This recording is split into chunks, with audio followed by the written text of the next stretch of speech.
Good morning all of you. అందరికీ నమస్కారం. మనం ఈ వీడియోలో హోమ్ అప్లయన్సెస్ అంటే అసలు ఏదైనా సరే మనం నేర్చుకోవాలి అనుకుంటే మనం ముందు అసలు ఎలా అయితే మనం సస్టైన్ అవ్వాలి, మనం ఏ విధంగా ముందు ఫస్ట్ ఇవి నేర్చుకోవాలి అనుకున్న వాళ్ళు ఏం చేయాలంటే ముందేంటంటే ఇన్స్టిట్యూట్ గురించి మనం చాలా జాగ్రత్తగా మనం ముందు ఇన్స్టిట్యూట్ యొక్క ఆ స్థితిగతులు అవి కనుక్కోవాలి ఫ్రెండ్స్. కనుక్కోకుండా ఏ ఇన్స్టిట్యూట్ పడితే ఆ ఇన్స్టిట్యూట్కి వెళ్ళిపోయి ఏదో తక్కువ రేటుకి చెప్తున్నారనో లేకపోతే తక్కువ రేటుకి ఎక్కువ సబ్జెక్టులు చెప్తున్నారని ఇలా మనం అపోహలో పడిపోయి మన టైం వేస్ట్ చేసుకుని ఇబ్బందులు పడద్దు ఫ్రెండ్స్. ముందు ఆ ఇన్స్టిట్యూట్ యొక్క పరిస్థితి కనుక్కోండి. ఎవరి దగ్గరైనా ముందు ఆ ఇన్స్టిట్యూట్లో జాయిన్ అయ్యే ముందే 100కి 10 సార్లు ఆలోచించి మనం బెస్ట్ ఇన్స్టిట్యూట్ అయితే ముందు ప్లాన్ చేసుకోవాలి ఫ్రెండ్స్. అలాగే బెస్ట్ ఇన్స్టిట్యూట్ తర్వాత మనం ఆ స్టూడెంట్ల ఫీడ్బ్యాక్ అనేది తీసుకోవాలి. అంటే అంత క్రితం నేర్చుకున్న వాళ్ళే ఒక 4-5 నెంబర్లు తీసుకుని వాళ్ళు ఏం చేస్తున్నారు, ఇప్పుడు ఏ ఊరు ఎక్కడున్నారు అనేది వాళ్ళని కనుక్కుని ఆ ఇన్స్టిట్యూట్ గురించి వివరాలు తెలుసుకుని వీళ్ళు సస్టైన్ అయ్యారా లేదా, అక్కడ మనకి అంత వర్క్ అది బాగా నేర్పించారా లేదా అనేది పూర్తిగా కనుక్కుని ఆ అవగాహన పొందిన తర్వాత మాత్రమే మీరు ఆ ఇన్స్టిట్యూట్లో అయితే జాయిన్ అవ్వాలి ఫ్రెండ్స్. అలా అవగాహన లేకుండా మీరు ఏ ఇన్స్టిట్యూట్లో అయినా సరే జాయిన్ అయ్యారంటే మీ డబ్బులు ప్లస్ మీ టైము రెండు కూడా పోవడం జరుగుతుంది. ఇలా నా స్టూడెంట్లు చాలామంది నాకు ఇచ్చిన ఫీడ్బ్యాక్ ఏంటంటే, సార్ అక్కడికి వెళ్ళాం ఇక్కడికి వెళ్ళాం డబ్బులు పోయాయి అని వాళ్ళ బాధలు వింటుంటే నాకు మనసు చాలా ఇదైపోయింది ఫ్రెండ్స్. అందుకని ఎవరైనా సరే ముందు బెస్ట్ ఇన్స్టిట్యూట్ ఏదో దాన్ని చూజ్ చేసుకోండి. బెస్ట్ ఇన్స్టిట్యూట్ ఎలా తెలుస్తుందంటే దీనికి మెయిన్ 3 ఉండాలి ఫ్రెండ్స్. ఆ బెస్ట్ ఇన్స్టిట్యూట్ ఏంటంటే ఫస్ట్ అక్కడ ఒక సబ్జెక్టు కన్నా ఎక్కువ నేర్పకూడదు. అంటే 10 రకాల సబ్జెక్టులు తక్కువ రేటుకి అనేది అదంతా ఫేకు. అంటే నిజమైనా కానీ అది రాదనమాట. అంటే మినిమం ఒక్క సబ్జెక్టు నేర్చుకోవాలి అంటే మీకు చెప్పే ఫ్యాకల్టీ మ్యాక్సిమం ఒక 4-5 కన్నా ఎక్కువ చూసుకోలేడు. మ్యాక్సిమం ఒక 6 వరకే చూడగలడు. 6 ఎక్కువ అనమాట. 6 నెంబర్స్ దాటితే ఇక ఆ ఫ్యాకల్టీ అయితే మన స్టూడెంట్స్ అంటే వాళ్ళని పూర్తిగా పట్టించుకోలేడు. 6 దాటితే ఈ 6 లోపే ఉండాలి. ఇది ఫస్ట్ పాయింట్ అనమాట. అలాగే సెకండ్ పాయింట్ ఏంటంటే అక్కడ 6 కన్నా ఎక్కువ ఉంటే ఆ ఇన్స్టిట్యూట్ మనకి సెట్ అవ్వదు అనమాట. అలాగే సెకండ్ ఏంటంటే తర్వాత అక్కడ ఈ మనకి ఉన్న మనీ అంటే మన దగ్గర ఎంతైతే అమౌంట్ తీసుకుంటారో ఆ మనీకి ఎక్కువ సబ్జెక్టులు తక్కువ టైం. అంటే ఒక 10 సబ్జెక్టులు 5 సబ్జెక్టులు మీకు ఒక 10 రోజులు 20 రోజుల్లో నేర్పుతామంటే అది కూడా వర్కౌట్ అవ్వదు. ఎందుకంటే ఒక్క సబ్జెక్ట్ నేర్చుకోవాలి అంటే కనీసం అంటే మినిమం ఏదన్నా ఒక వాషింగ్ మిషన్ రెఫ్రిజిరేటర్ వేసి తర్వాత ఎలాంటి అంటే ఒక మ్యాక్సిమం ఈ అప్లయన్సెస్ అన్నీ నేర్చుకోవాలంటే కనీసం 15 రోజులు ఉదయం నుంచి సాయంత్రం వరకు కష్టపడితే కానీ అది కూడా 5-6 కన్నా ఎక్కువ ఉంటే ఫ్యాకల్టీ పట్టించుకోలేడు. అలాంటి దాంట్లో 15 డేస్ అంటే 15 డేస్లో ఒక 2-3 రోజులు ఎలాగో పోతాయి. వీక్ ఆఫ్లని తర్వాత మన అవి ఇవి బయట విషయాలన్నీ చెప్పుకుంటే పోతాయి.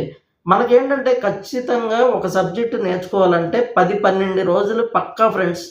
అది కూడా ఆ 12 రోజులు మీరు నేర్చుకున్న తర్వాత మళ్ళీ వెళ్ళి మీరు ప్రాక్టీస్ అన్నీ ఒక 45 డేస్కి కానీ మీరు పూర్తిగా సస్టైన్ అవ్వలేరు. మీరేంటంటే ఒక్క సబ్జెక్టు 10 సబ్జెక్టులు ఒక నెలలో మనం నేర్చుకోలేము ఫ్రెండ్స్. అది ఇంపాసిబుల్ అనమాట. అందుకని మనీ తక్కువ ఎక్కువ సబ్జెక్టులు అంటే అది కూడా మనకైతే అవ్వదనమాట. అంటే నేర్చుకోలేము మనం. అంత ఏకసంధాగ్రహులం కాదు కదా ఫ్రెండ్స్. అలా అయితే మనం ఈ పాటికి ఎప్పుడో సెట్ అయిపోయేవాళ్ళం. తర్వాత మూడోది ఏంటంటే మోస్ట్ ఇంపార్టెంట్ ఏంటంటే ప్రాక్టికల్స్ ఫ్రెండ్స్. ఏ ఇన్స్టిట్యూట్లో అయినా సరే 100% ప్రాక్టికల్స్ ఉండాలి. ఎందుకంటే మనకి ప్రాక్టీస్ చేయించాలి. మనం 100 మోడల్స్ చూడక్కర్లేదు ఫ్రెండ్స్. ముందు దాని బేసిక్ థియరీ తెలియాలి. అంటే ఏదైనా ఒక వాషింగ్ మిషన్ ఉందంటే దాంట్లో ఎన్ని రకాలు ఉన్నాయి, ఆ రకాలని మనం ఎలా రిపేర్ చేయడానికి కావాల్సింది కనీసం ఇప్పుడు ఒక టాప్ లోడ్ ఉంది. టాప్ లోడ్ వాషింగ్ మిషన్ మీద ప్రాక్టీసు, తర్వాత ఇన్వర్టర్ మోడల్ మీద ప్రాక్టీసు, అలాగే ఫ్రంట్ లోడ్ నాన్ ఇన్వర్టర్, తర్వాత ఫ్రంట్ లోడ్ ఇన్వర్టర్, ఇలా తర్వాత మనం ఇలా ఏసీలు అయినా రెఫ్రిజిరేటర్లు అయినా అంతే. ఒక సింగిల్ డోరు నార్మల్ది, తర్వాత ఇన్వర్టర్ది, ఇలా మనం అలాగే ఒక డబుల్ డోరు, ఇలా ఏంటంటే దాని బేసిక్ ప్రాక్టీస్ అనేది ఉండాలి. ప్రతిదీ కూడా ఏసీల్లో రెఫ్రిజిరేటర్ మన బ్రేజింగ్లు కానీ ఇలాంటివన్నీ కూడా కంప్లీట్ ప్రాక్టీస్ అనేది చేయించాలి. ఏదైనా ప్రాక్టికల్ చేయిందే రాదు. బాగా గుర్తుపెట్టుకోండి. చూస్తే రాదు, చేస్తేనే వస్తది. వింటే రాదు, చేస్తేనే వస్తది. ఇది నిజం ఫ్రెండ్స్. చూసినా, విన్నా రాదు ఫ్రెండ్స్. చూస్తే, వింటే ఈ చెవిలోంచి వెళ్ళి ఆ చెవిలోంచి ఊరికే జ్ఞానం వస్తది అంతే. ప్రాక్టీస్ మీ చేత్తో మీరు చేస్తేనే వర్క్ వస్తది. బాగా గుర్తుపెట్టుకోండి. తర్వాత ఏంటంటే చిన్న చిన్న హోమ్ అప్లయన్సెస్ అయితే నో ప్రాబ్లమ్ ఫ్రెండ్స్. అవన్నీ కూడా పెద్ద ఇష్యూ కాదు.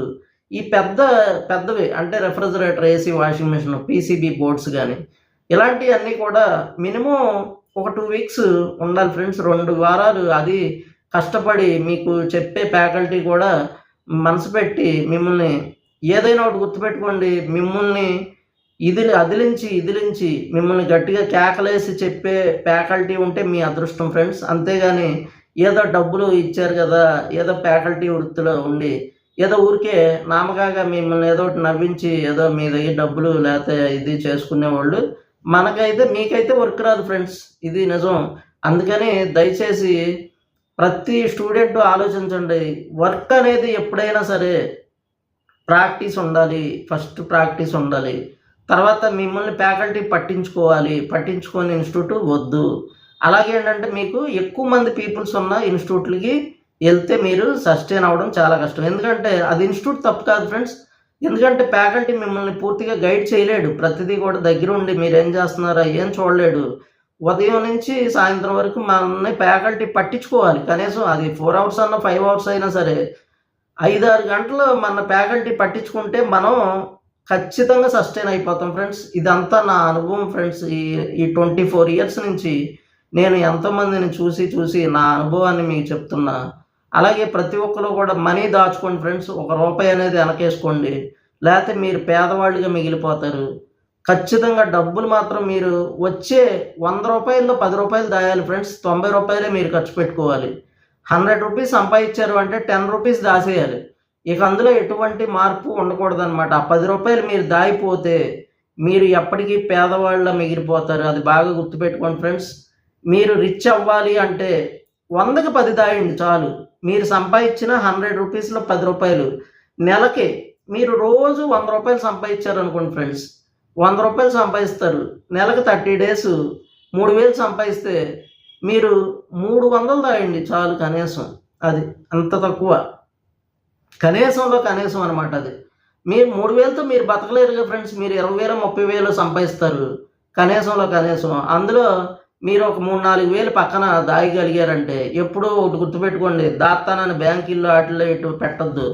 మీరు ఎస్ఐపిస్ చేసుకోండి, సిప్ ఇన్వెస్ట్మెంట్స్ ఇలాంటివి చేసుకోండి. అలా వాటిని తీయొద్దు. నాయి కాదని అక్కడ పారేయండి. అవే పెరిగి మీకు లైఫ్కి మంచి హెల్ప్ అవుతాయి ఫ్రెండ్స్. Thank you friends.